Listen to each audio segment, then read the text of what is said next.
noite, irmãos. Você poderia abrir a Bíblia em Gênesis, no capítulo 2, por favor? Seria bastante importante que os irmãos pudessem acompanhar pela Bíblia. Nós vamos ler do versículo 4 até o versículo 17, ok? Então vamos lá. Esta é a gênese dos céus e da terra quando foram criados, quando o Senhor Deus os criou. Não havia ainda nenhuma planta do campo na terra, pois ainda nenhuma erva do campo havia brotado, porque o Senhor Deus não fizera chover sobre a terra. E também não havia homem para lavrar o solo.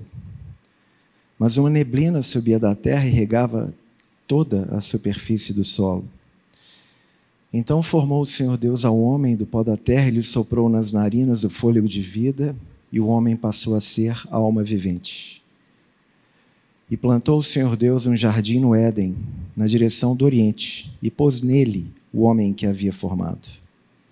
Do solo fez o Senhor Deus brotar toda sorte de árvores agradáveis à vista e boas para alimento, e também a árvore da vida no meio do jardim, e a árvore do conhecimento do bem e do mal. E saía um rio do Éden para regar o jardim, e dali se dividia, repartindo-se em 4 braços. O primeiro chama-se Pison, é o que rodeia a terra de Havilá, onde há ouro. O ouro dessa terra é bom, também se encontram lá o bidélio e a pedra de ônix. O segundo rio chama-se Gion, é o que circunda a terra de Cush. O nome do terceiro rio é Tigre. E o que corre pelo oriente da Assíria é o que corre pelo oriente da Assíria. E o quarto é o Eufrates. Tomou, pois, o Senhor Deus ao homem e o colocou no jardim do Éden, para o cultivar e o guardar. E o Senhor Deus lhe deu essa ordem: de toda a árvore do jardim comerás livremente, mas da árvore do conhecimento do bem e do mal não comerás, porque no dia em que dela comeres, certamente morrerás. Vou fazer uma breve oração. Senhor, nós entregamos esse tempo aqui nas tuas mãos, Senhor. Só o Senhor é capaz de trazer a revelação de que necessitamos. Cuida aqui do ambiente espiritual, acalma as nossas almas e nos dá entendimento espiritual para alcançar a grandeza e a beleza daquilo que o Senhor nos quer transmitir através dessa palavra. E que, através dela, o Senhor nos desperte a um estudo profundo e a uma meditação profunda na beleza da Tua palavra, na beleza do Senhor, dos Teus caminhos e do nosso chamado. É o que eu te peço em nome de Jesus. Amém. Bom, irmãos, eu queria utilizar essa porção, primeiramente, para mostrar que, através dessa porção, o Senhor está nos anunciando a queda do homem antes da formação do homem e a redenção antes da queda.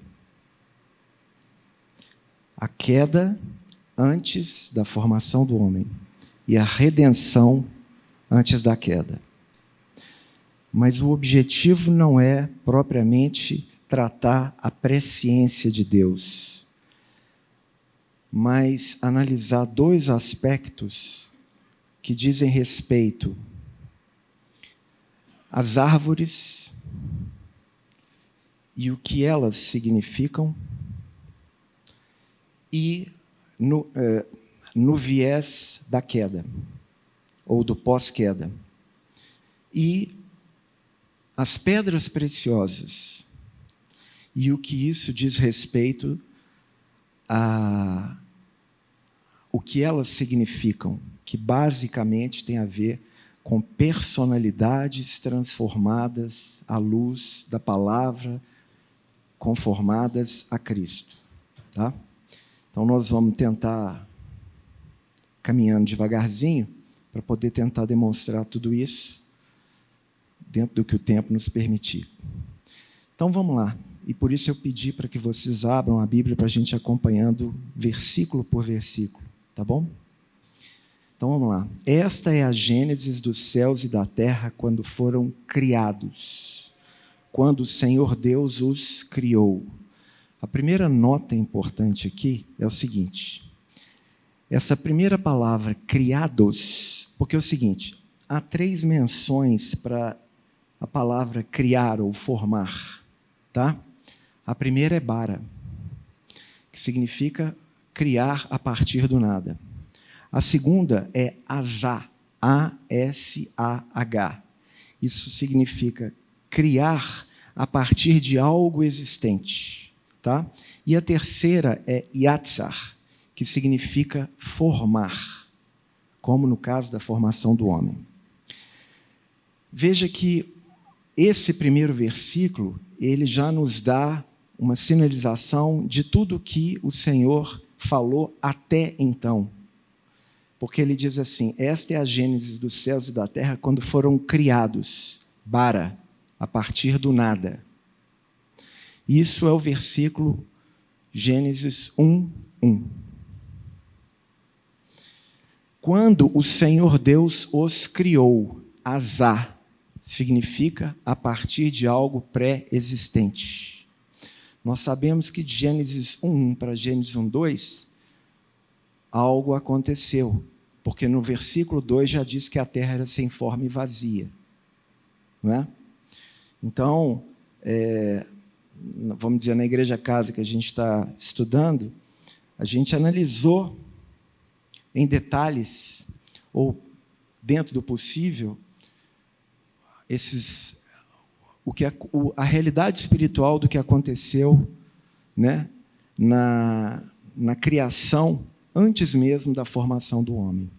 Então, primeira nota importante é que o Senhor está estabelecendo nesse versículo a criação original, e a partir do versículo 2 de Gênesis 1, o que se tem é um processo de restauração da criação original que foi acometida pelas questões relacionadas ao mundo espiritual e a rebelião que nele ocorreu. Certo? E isso não é um preciosismo, não. Isso é especialmente importante no contexto do que a gente vai analisar, que diz respeito ao fato de Deus anunciar a queda antes da criação do homem e a redenção antes da queda, porque isso mostra muito o caráter e o coração de Deus. Tá? Bom, então vamos para o versículo 5. Não havia ainda nenhuma planta do campo na terra. Aqui uma observação. Se você vai ao capítulo 1, no versículo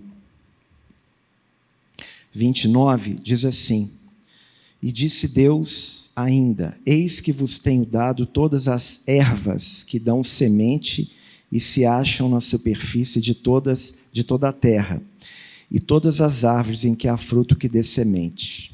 Essa palavra ervas fala de uma vegetação, uma relva, algo rasteiro.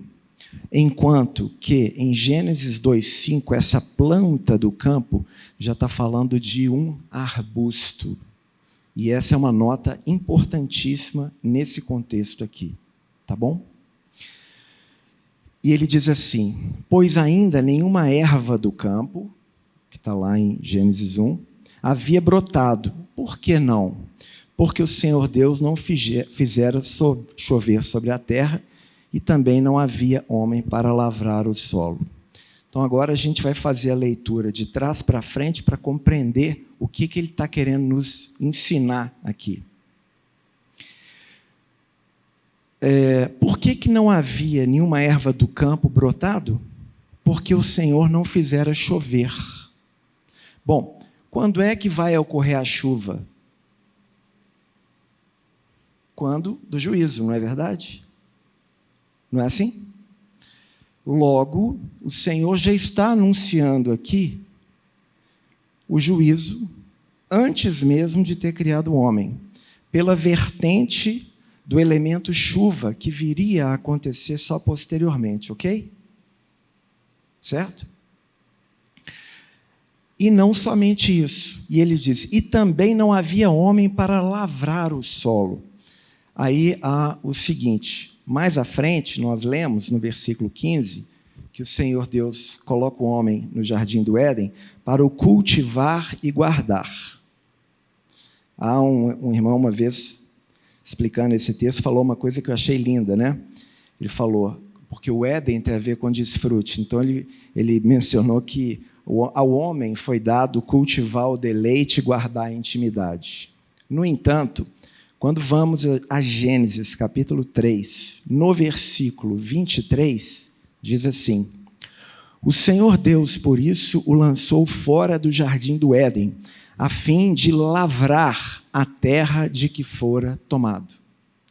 Bom, então, se eu estou fazendo a leitura correta, há dois indicativos de que o versículo 5 anuncia o juízo antes da criação do homem. Seja pela vertente da chuva, que viria a acontecer mais à frente, na época de Noé, seja pela vertente daquilo para o que o homem foi colocado após ter sido expulso do jardim do Éden. Está claro isso? Estão acompanhando? Então, aqui está anunciado a queda. E isso é especialmente importante, tendo em vista o que já havia ocorrido com a criação, já que a partir de Gênesis 1, 2, o que vemos é todo um processo de restauração de Deus em toda a sua criação. E por isso, as palavras Azá e Bara, do versículo 4, são extremamente importantes, para a gente entender que ele está contextualizando. E isso claramente para mostrar o caráter e o coração de Deus. E aí no versículo 6 diz assim, mas uma neblina subia da terra e regava toda a superfície do solo. Então, formou o Senhor Deus ao homem do pó da terra, e lhe soprou nas narinas o fôlego de vida, e o homem passou a ser alma vivente. Eu vou fazer só uma consideração aqui, que diz respeito ao fato da erva do campo. Quando você olha Gênesis capítulo 3, no versículo 18, quando Deus se dirige a Adão e fala das consequências que adviriam a Adão por força da desobediência, ele diz que a terra produziria também cardos e abrolhos, e tu comerás a erva do campo. Isso é extremamente importante nesse contexto que nós estamos analisando. E ele vai conectar diversas verdades bíblicas para nos levar a uma reflexão acerca daquilo que diz respeito ao alimento. Ok? A Bíblia apresenta mais ou menos de 35 a 40 árvores. E todas as vezes que as árvores aparecem na Bíblia, elas têm um propósito. Em geral, elas vão significar um contexto de natureza espiritual ou vão associar personagens às características espirituais que são decorrentes das características naturais daquela árvore. Seja, por exemplo, uma palmeira. Vamos pegar um exemplo para simplificar o que eu estou querendo dizer. As palmeiras, por exemplo, para vocês compreenderem a beleza e a profundidade da palavra, elas estão esculpidas e entalhadas no interior do templo erigido por Salomão. Naquela ornamentação você tinha lá flores abertas, colossíntidas, palmeiras, e cada um desses elementos tem o seu aplicativo de natureza espiritual no que diz respeito à formação de Cristo em nós. Tá bom? Porém, há dessas árvores 4 que a gente menciona que são muito características da natureza humana alienada de Deus. Quais são? Os cardos, os abrolhos, a sarça e o espinheiro. Tá? São as 4 árvores que vão tipificar a natureza humana vazia, sem Deus. Tá? Todas as menções bíblicas, se você pegar uma chave bíblica dessas árvores, você vai ver claramente isso que nós estamos colocando aqui. Tá bom? Bom, dito isso, voltando lá, o que diz aqui, ó? Que o Senhor fez do solo botar todas as árvores agradáveis à vista, boas para alimento, e também a árvore da vida. Presta atenção nisso. Imagina que aqui é o Éden. Então, o Senhor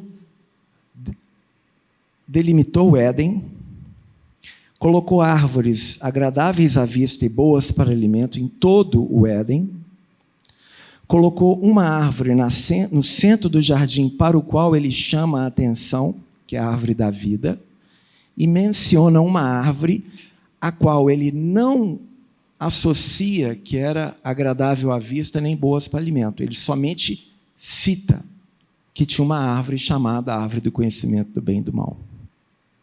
Interessante, sabe por quê? Aí você vai no capítulo 3, quando fala da queda do homem, lá no capítulo 3, no versículo 1, na parte B, diz assim: é assim que Deus disse, não comereis de toda árvore do jardim? Sabemos que é a serpente. É muito comum, né, quem ouve a palavra a primeira vez, achar estranho um animal falante exercendo quase que um poder mediúnico, né? É porque, em geral, quando é apresentado Gênesis, não é apresentado a realidade espiritual do que aconteceu entre o versículo Gênesis 1:1 para Gênesis 1:2. Mas, enfim, a pergunta capciosa da serpente respondeu-lhe a mulher: do fruto das árvores do jardim podemos comer, mas do fruto da árvore que está no meio do jardim, disse Deus: dele não comereis, nem tocareis nele, para que não morrais. Bom, no versículo 6, vendo a mulher que a árvore era boa para se comer, agradável aos olhos e árvore desejada para dar atendimento, tomou-lhe do fruto e comeu, e deu também ao seu marido, e ele comeu. Aqui eu queria chamar a atenção uma nota importante, porque nós estamos diante de uma realidade que diz respeito à natureza humana na dispensação da inocência. E, no entanto, ainda na dispensação da inocência, a mulher, a natureza humana se viu tentada por aquilo que era contrário à determinação de Deus. Isso é alguma coisa que a gente deve refletir bastante. E é interessante porque, mesmo nesse estado de inocência, observa como é que a visão dela é diametralmente oposta à visão de Deus. Por quê? Ela, olhando para aquela árvore do conhecimento do bem e do mal, a esta árvore, e não o que Deus havia dito, ela chamou de árvore boa para se comer, agradável aos olhos e boa para dar atendimento. Isso é o que João chama, né? Concupiscência dos olhos, concupiscência da carne e soberba da vida. Interessante essa questão, porque ela viu de uma forma diametralmente oposta de Deus e num estado de inocência, porque até então ela não havia transgredido. E é claro que a serpente percebeu, não é? Porque, embora o inimigo de Deus não seja onisciente, mas ele conhece a reação humana, e pela reação humana ele sabe aonde atingir. E o que ele fez, então? Ele percebeu, e é muito sintomático, que essa árvore, na perspectiva dela, estava no centro do jardim. Ou seja, aquilo que Deus não colocou no centro, ela colocou no centro. E acrescentou o que Deus não havia dito. Não vou entrar em mais detalhes, só vou chamar a atenção para depois vocês analisarem em casa, porque é uma outra chave bíblica nesse texto de Gênesis capítulo 3, que é o seguinte. Observem que no versículo 1 diz assim: é assim que Deus disse. A mulher responde: mas disse Deus. E aí a serpente no versículo 5 diz: porque Deus sabe que no dia em que dele comerdes, se vos abrirão os olhos, e como Deus sereis conhecedores do bem e do mal. Observa que ela vai chamar Deus, Elohim.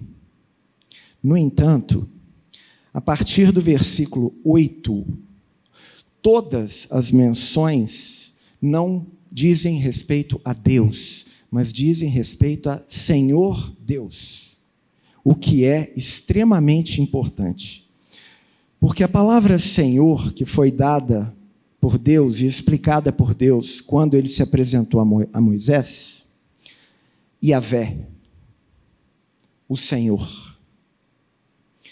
E a palavra Yahvé diz respeito àquele que é e que se transforma. No contexto lá de Moisés, Deus se apresentou dessa forma porque a sociedade egípcia era politeísta. Então eles tinham um Deus para cada necessidade. E eram falsos deuses. Se Deus se apresentasse com outro nome que não esse, eles o colocariam como mais um na prateleira. Então Deus se apresenta como aquele que é, em contraposição aos deuses que não são, e aquele que se transforma. Porque se a necessidade deles era o Deus que cura, então ele é o Jeová Rafá. De justiça, então ele é o Jeová Tsekenu.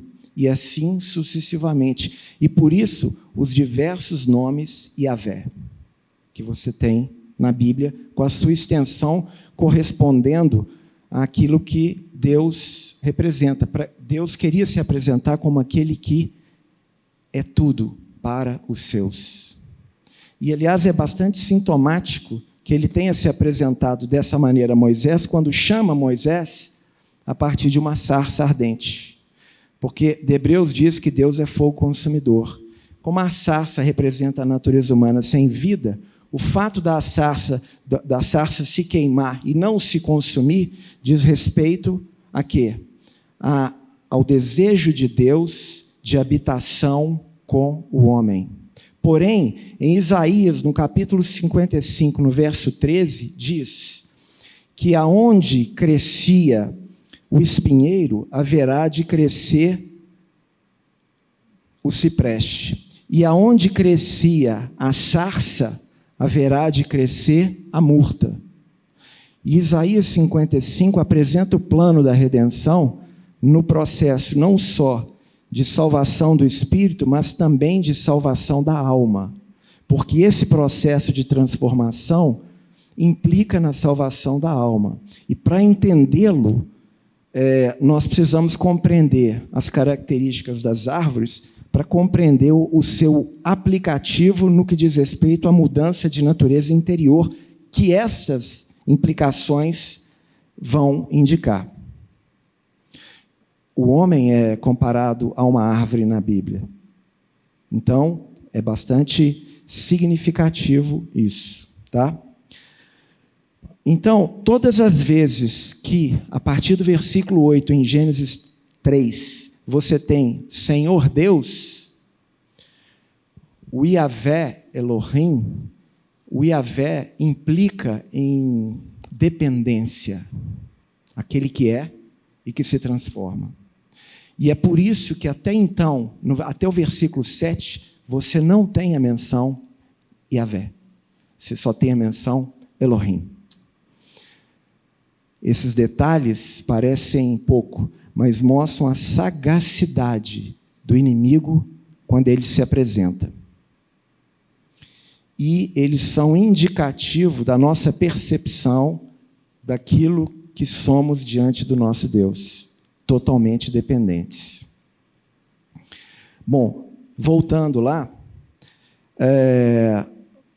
aí o que acontece? No versículo 8 do capítulo 2 diz assim: plantou o Senhor Deus um jardim no Éden, na direção do Oriente. A palavra jardim aqui fala de um lugar que é cercado, tá?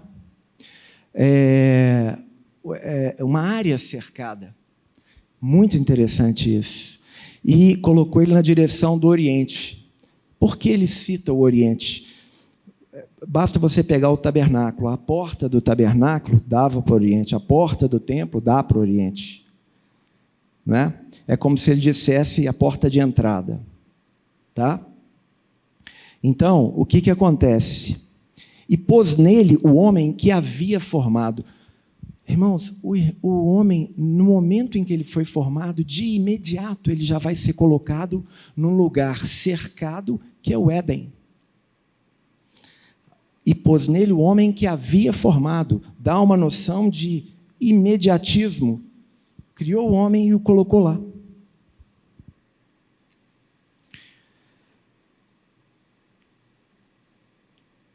Do solo fez o Senhor Deus brotar toda sorte de aves agradáveis à vista, boas para o alimento, e também a árvore da vida no meio do jardim, a árvore do conhecimento do bem e do mal.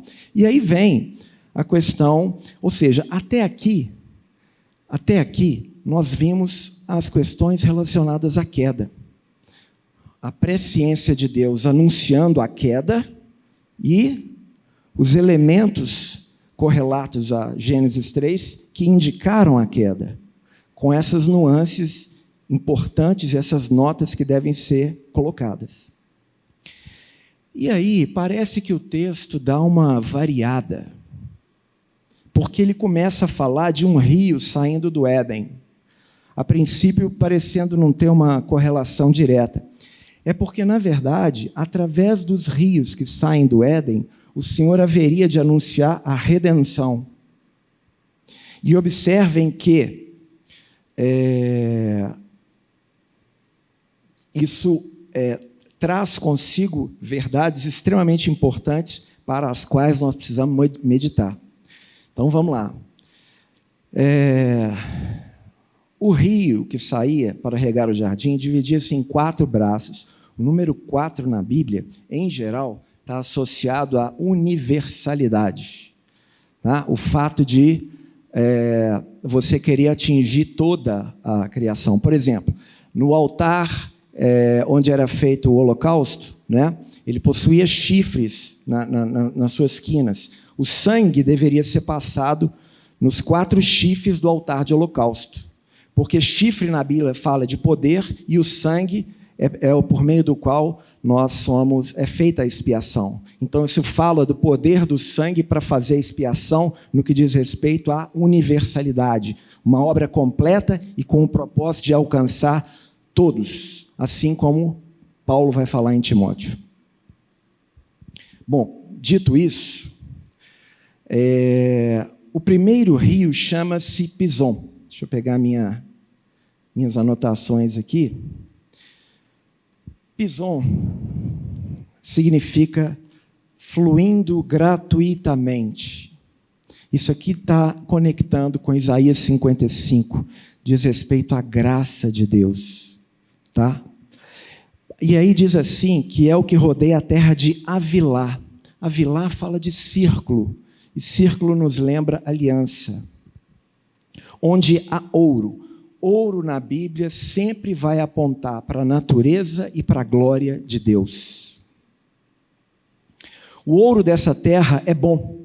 Também se encontram lá o bidélio e a pedra de ônix. Bom, o bidélio é uma fragrante goma resinosa, parecida com a mirra. Depois da goma ser removida da árvore, ela endurece, torna-se cerácea, né, uma cera, transparente e similar à pérola. Em Números, capítulo 11, verso 7, a palavra nos diz o seguinte: era o maná como semente de coentro e a sua aparência semelhante a bidélio. O bidélio está aí para nos lembrar indiretamente da realidade do maná. Não só de pão viverá o homem, mas de toda a palavra que sai da boca de Deus. E a pedra de ônix? Aqui abre-se uma perspectiva fantástica.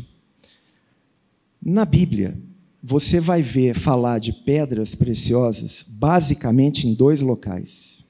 Êxodo capítulo 28, quando é feita uma correlação da sequência do nascimento dos filhos de Israel e, portanto, das tribos de Israel, conectadas com as pedras preciosas que vão no éfode do sumo sacerdote. Ok? Tá? Isso está em Êxodo, capítulo 28. Vou abrir aqui para ler, é melhor do que eu ficar falando. Êxodo 28. Diz assim: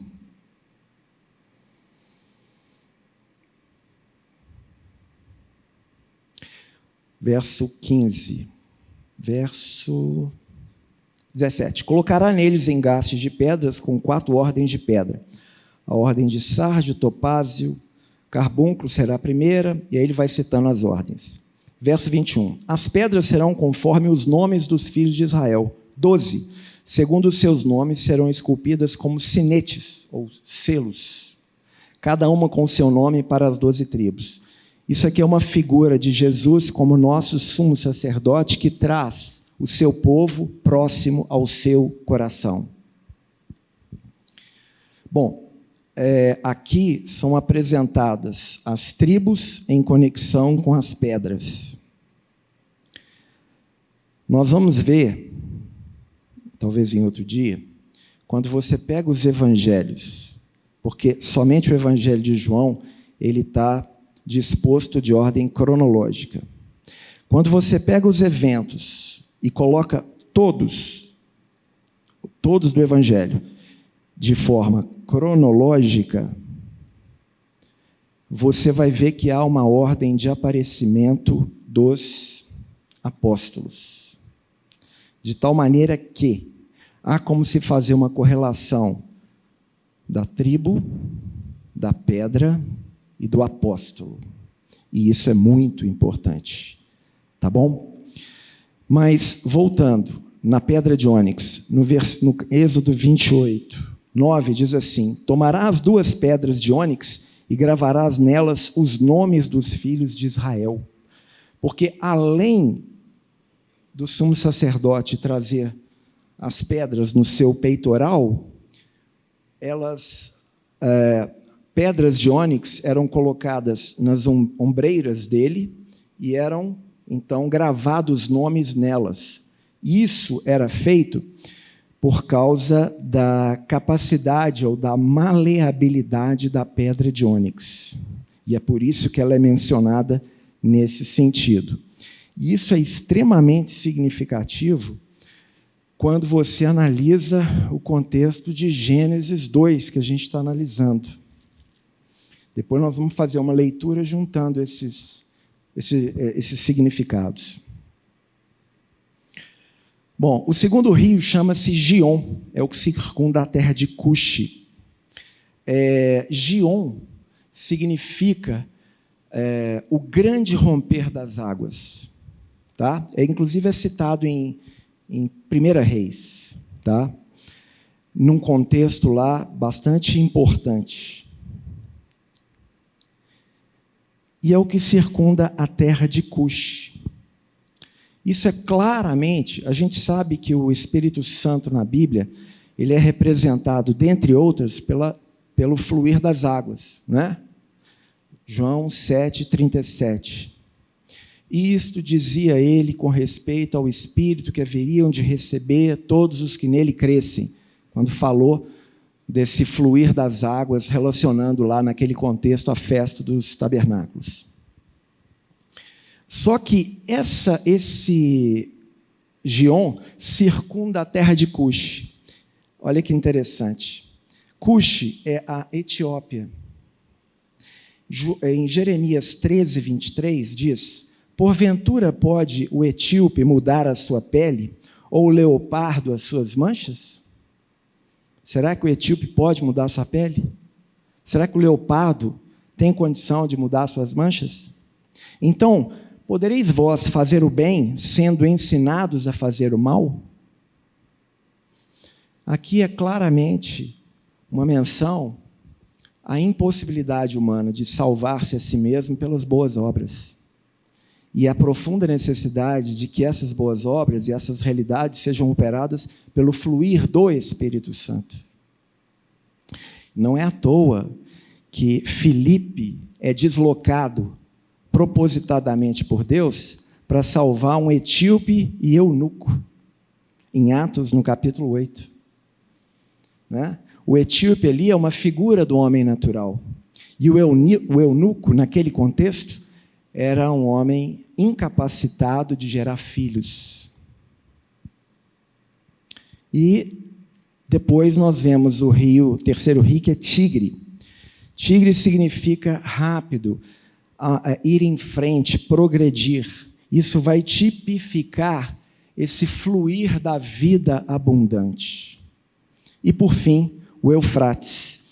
A palavra Eufrates tem a mesma raiz da palavra Efraim, que significa frutífero. Tá? Então, isso diz respeito à frutificação. Então, fazendo a leitura de forma simplificada, a graça em Pison nos alcança. Nós somos objeto da aliança de Deus, com o propósito de manifestarmos a sua natureza e a sua glória. Há necessidade profunda de que a gente se alimente da palavra. E há uma profunda necessidade de nós nos deixarmos moldar, assim como no caso da pedra de ônix.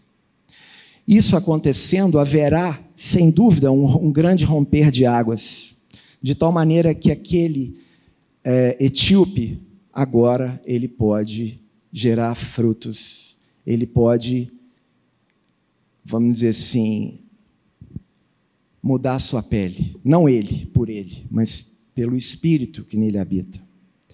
E aí depois a gente vê que há um rápido crescimento através desse fluir da vida abundante, de tal maneira que há uma frutificação. E é claro, a frutificação no contexto da Nova Aliança, no Novo Testamento, está vinculado a basicamente 2 textos.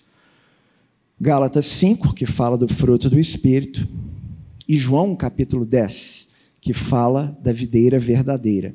E, nesse sentido, é importante que a gente compreenda que o contexto que está em João, capítulo 10... Então, João...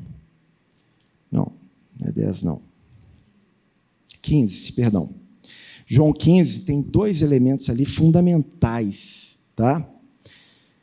Que diz respeito à vida relacional com o Senhor, onde a nossa carne é crucificada e o nosso ego é tirado do trono. Nós não podemos olhar para João 15 sem considerar essas 2 realidades. Ok? Muito bem. Então, dito isso, o que então a gente aprende até aqui? Primeiro, a presciência de Deus. Não é? Ele já sabia de tudo antes de tudo acontecer. Isso deveria nos levar a um descanso.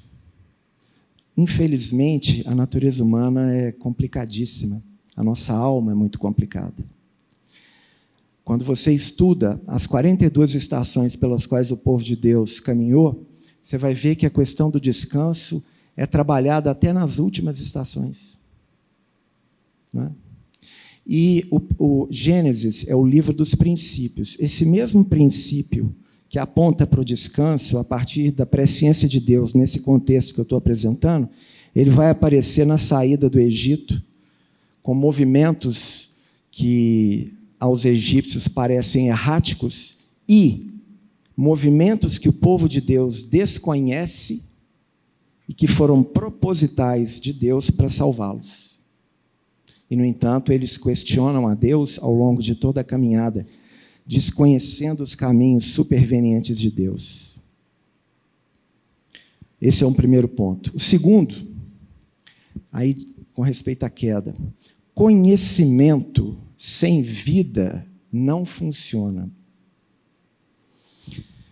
Conhecimento sem vida não funciona. A proposta de conhecer, em tese, conhecer o bem e o mal, não é mal em si mesmo. Desde que eu tenha o poder de, conhecendo o bem, fazê-lo, e, conhecendo o mal, evitá-lo. Que é o que Paulo diz que nós não conseguimos fazer.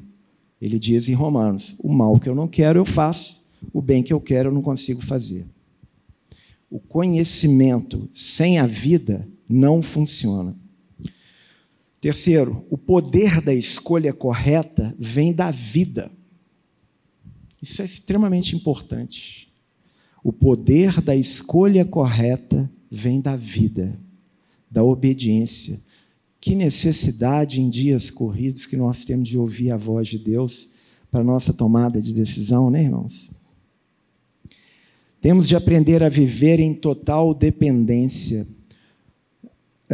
Todas as dificuldades pelas quais passamos visam a nos aperfeiçoar. E, em essência, a grande questão está vinculada a uma vida de dependência.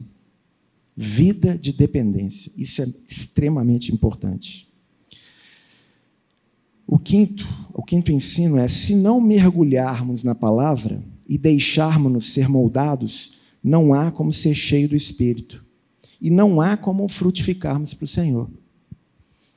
Infelizmente, a média da cristandade mundo afora é rasa. Porque se quer ler e quando lê não medita. Como é que nós queremos ter profundidade se a gente efetivamente não medita? Não que o conhecimento pelo conhecimento vai nos habilitar, mas certamente o Espírito Santo pode usar o conhecimento para nos tocar e nos fazer compreender de forma mais profunda o que acontece nas nossas almas, uma vez que o nosso espírito já está salvo. A questão de cristãos agora, dos cristãos agora, é a salvação da alma. E por salvação da alma, que a Bíblia chama de santificação, não se trata de não fazer coisa errada. O não fazer coisa errada é parte do processo. Basicamente para nos gerar uma comunhão mais profunda com o Senhor. A grande questão diz respeito a nós sermos conformados a Cristo, o que pressupõe um profundo tratamento do ego e uma profunda crucificação da carne, que são os dois elementos para os quais há inúmeros ensinos no Antigo Testamento, notadamente nos livros de Josué e Juízes. Então, se nós queremos, de fato, seguir ao Senhor, nós precisamos conhecer esses elementos e orar sobre eles. E, através desse conhecimento, o Espírito Santo pode nos indicar aquilo que nas nossas vidas não tem sido conformado àquilo que o Senhor espera de nós. Porque a salvação da alma depende do agir do Senhor e da nossa resposta ao seu agir. O Espírito foi salvo pela justificação quando cremos. Instantaneamente, a alma está sendo salva num processo gradativo de glória em glória. Bom, agora o que está subjacente nesse contexto aqui? As árvores na Bíblia, elas vão falar do que a nossa vida manifesta, né? O homem foi expulso do jardim. Quando as árvores aparecem na Bíblia, elas têm uma mensagem para nós. Lá no Salmo 1, diz assim: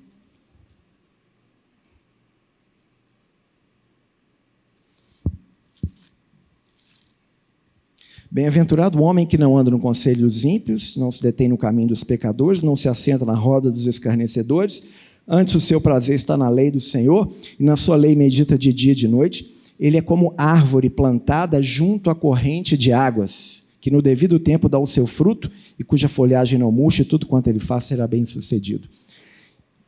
Outro detalhe magnífico, o nível de profundidade que o Espírito Santo deixa registrado na Escritura. Porque, veja bem, a gente vê por Deuteronômio que o povo de Deus, especialmente quando entra na terra, né?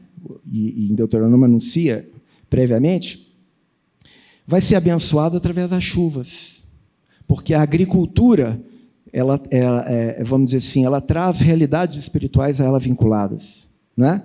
Especialmente no caso das festas fixas do Senhor.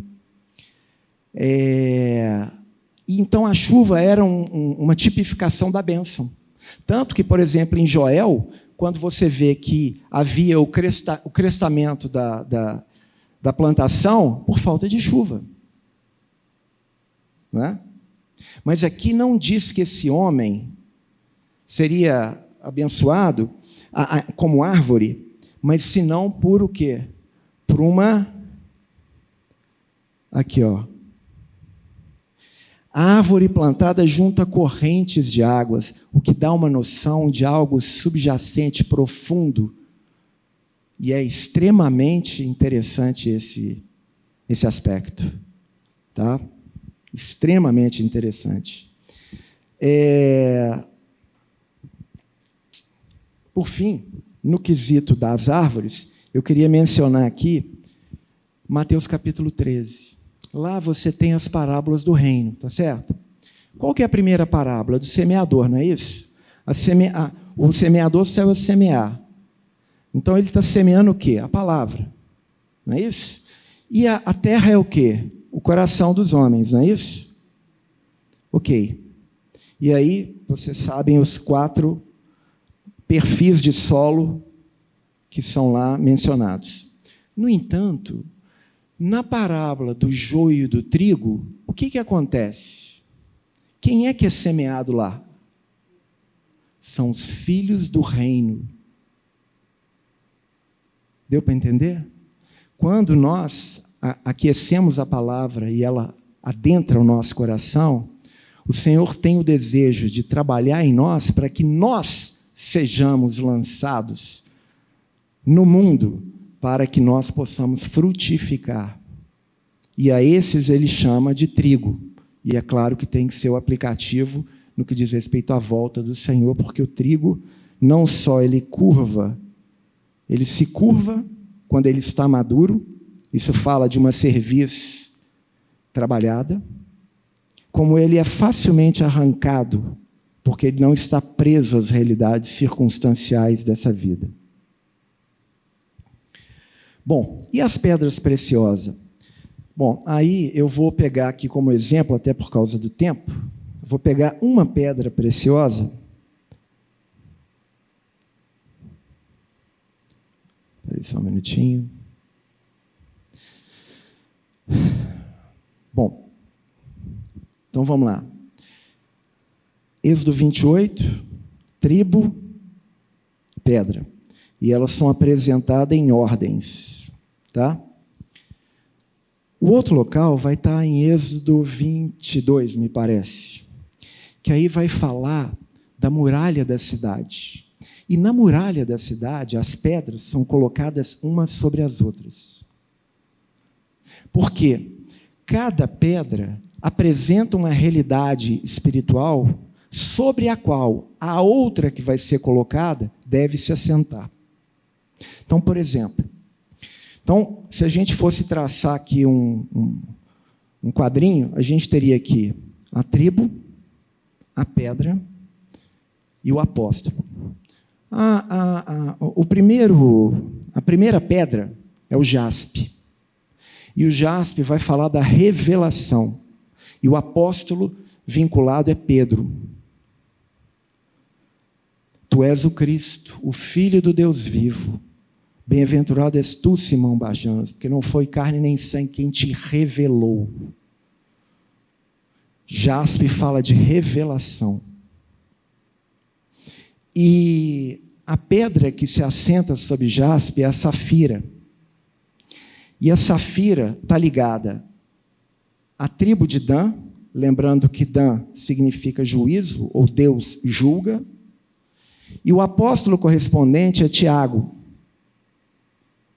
irmão de João, filhos de Zebedeu. Uma pedra preciosa, para ser considerada como tal, ela precisa de uma tremenda pressão para ser realizada, tremendo calor, ser esfoliada, cortada do seu ambiente, esculpida e de um polimento, para que então ela possa brilhar. A safira, que eu vou pegar como exemplo aqui rapidamente, eu vou dar só algumas nuances, ela se diferencia das pedras que formam o grupo do quartzo. Porque é o seguinte, como todas são frutos, né, da natureza, você tem pedras ígneas, sedimentares e metamórficas. Né? A gente, quando estudou, lembra disso. Então, até isso o Senhor utiliza na sua palavra para poder nos ensinar.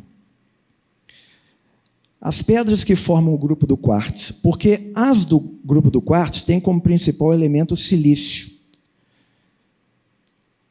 No entanto, essas são do grupo do corindo, e o elemento vinculado a elas é o alumínio.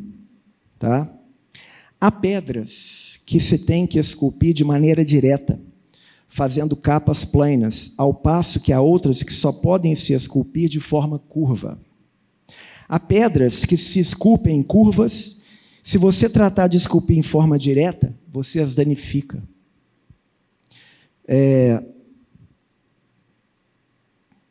Mas existem pedras que devem ser esculpidas de forma curva. Assim como há pedras que nós temos que aplicar uma temperatura e pressão instantaneamente e retirar. E outras que a pressão e a temperatura devem se manter por um longo período, por causa do seu aspecto morfológico e da sua cristalização. Tá? Nós, seres humanos, a psicologia define que há 4 tipos de temperamentos, né? O fleumático, o colérico, o melancólico e o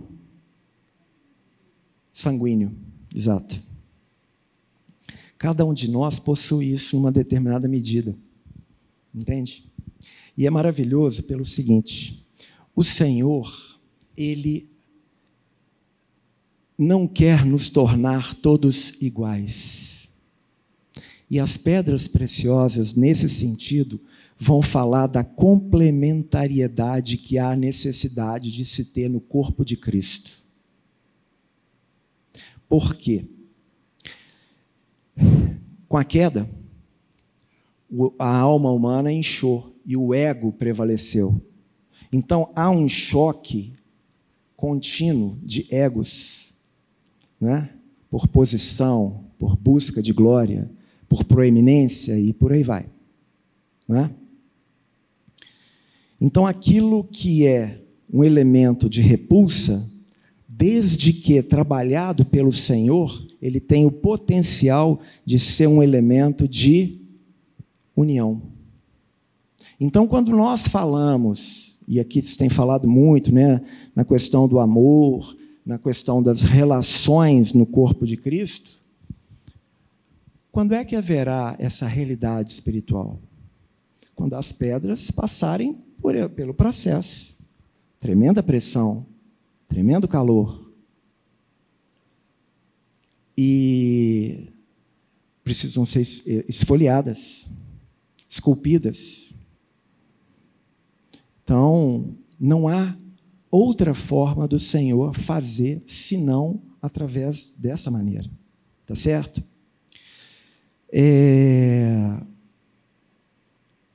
Bom, aí, para finalizar, as pedras preciosas, um irmão abençoado, nosso irmão Gino, e a Francesco, que já faleceu, no seu livro Aproximação ao Apocalipse, ele fez um estudo sobre as características morfológicas da pedra aplicáveis à natureza humana.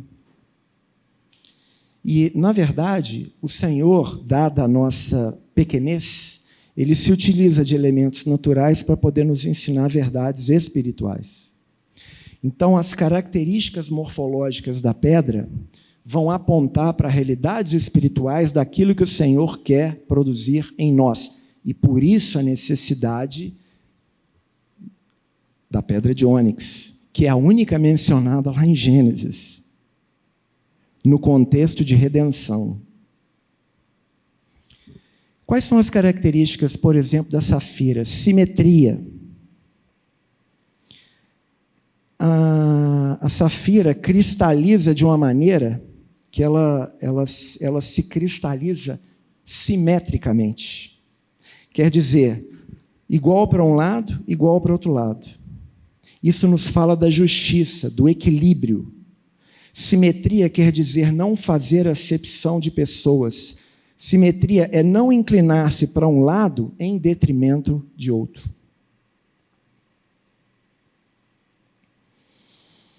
E é muito significativo que a tribo seja Dan, não é?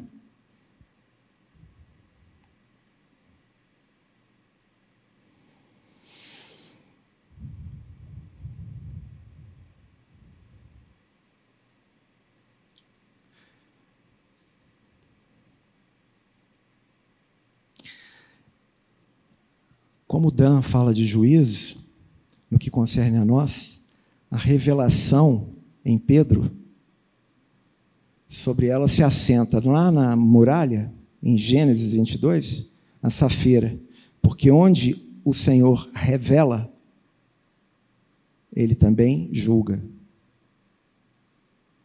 Não é? Não foi assim que cremos? Reconhecendo os nossos pecados? Quando o Senhor se revelou a nós? Então, o julgamento do pecado descansa sobre a revelação. Segunda característica, estabilidade. Os compostos químicos da safira, por isso eu citei, tem a ver com os enlaces de alumínio com oxigênio, e que a fazem tão estável que dificilmente ela perde a sua estabilidade ou se degenera, se transformando em alguma outra coisa. Lá em Êxodo, no capítulo... Êxodo, capítulo... Acho que é 24. Êxodo 24, Êxodo 19, Moisés chega ao Monte Sinai. Se você é um leitor cuidadoso, você vai ver que a partir de Êxodo 19, Moisés vai subir 11 vezes ao monte. Essa aqui é a sexta subida. E olha o que diz lá. Verso 9, Êxodo 24, 9. E subiram Moisés e Arão, Nadab e Abiú, e 70 dos anciãos de Israel. E viram o Deus de Israel, sob cujos pés havia uma como pavimentação de pedra de safira, que se parecia com o céu na sua claridade. Julgamento. Julgamento.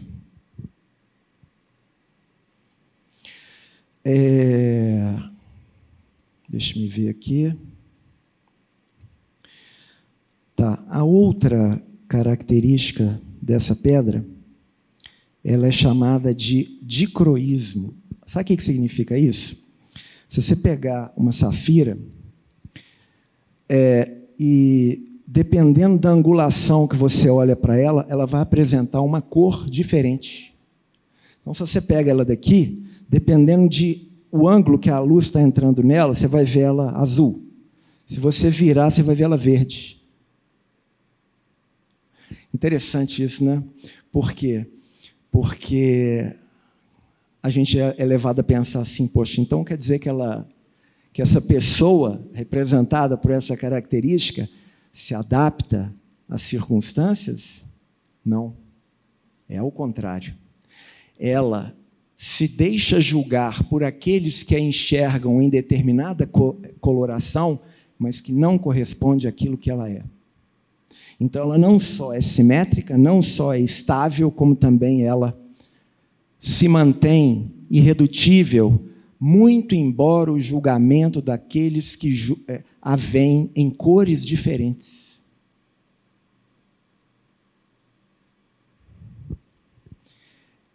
Irmãos, sabe quem são esses?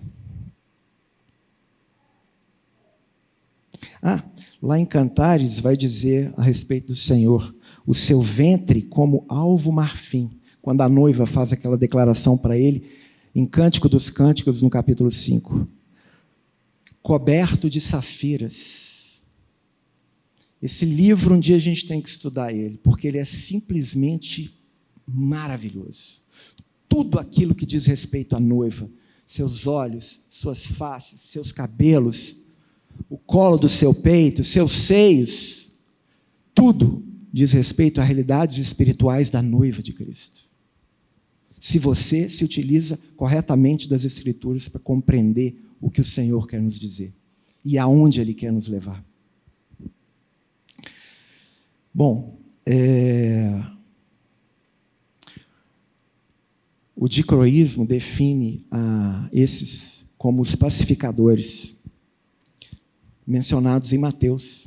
Os pacificadores são os que reconciliam uns com os outros, os que põem uns com os outros em paz, os que levam à reconciliação e o equilíbrio.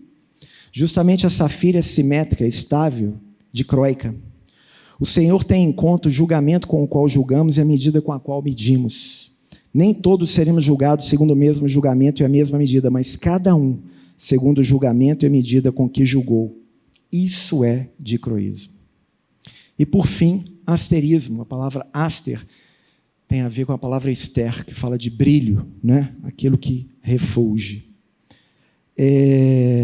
Para finalizar, lá quando em Marcos é dito que Tiago e João são filhos de Zebedeu,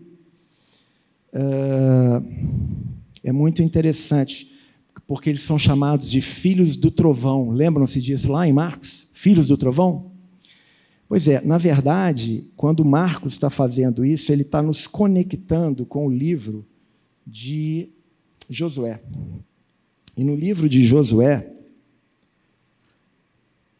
livro de Juízes, capítulo 1.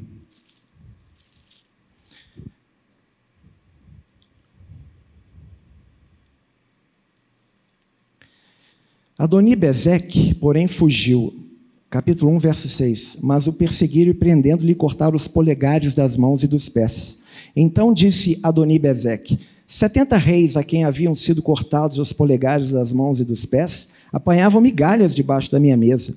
Assim como eu fiz, assim Deus me pagou, e o levaram a Jerusalém, e ali morreu. Adoni-Bezeque, filho do relâmpago, ou filho do trovão. Boanerges, filho do trovão. Tiago e João, sabe o que está mostrando para nós lá em Marcos? Que eles eram Boanerges, filhos do trovão? Eles são representativos dessa natureza humana aqui, ó. Corta os polegares das mãos e dos pés. Alguns entendem isso como um processo nefasto de retirada da sua identidade e do seu equilíbrio. E esse mesmo João vai ser aquele que o Senhor trabalha nele, e ele diz assim: filhinhos, esse que era o filho do trovão. Então, eu queria deixar isso com os irmãos. Analisem com cuidado as árvores. Que características delas podemos ver nas Escrituras e do que delas tem se tornado real nas nossas vidas. E, em segundo lugar, mergulhem na palavra e se deixem moldar. E permitam-se passar pelas circunstâncias que o Senhor assim o entender, não aquelas que nós caímos por força do nosso próprio pecado, para que, de fato, possamos ser o amálgama segundo o qual a realidade da verdadeira comunhão e do verdadeiro amor seja expressado pela complementariedade no corpo de Cristo, quando cada um, assim como o Senhor o fez esteja cada vez mais conformado à realidade da vida de Cristo. E é isso que aquele texto lança como sementes, as árvores e as pedras. Amém? Vamos orar? Pai, nós agradecemos ao Senhor pela Tua tão rica palavra, Senhor.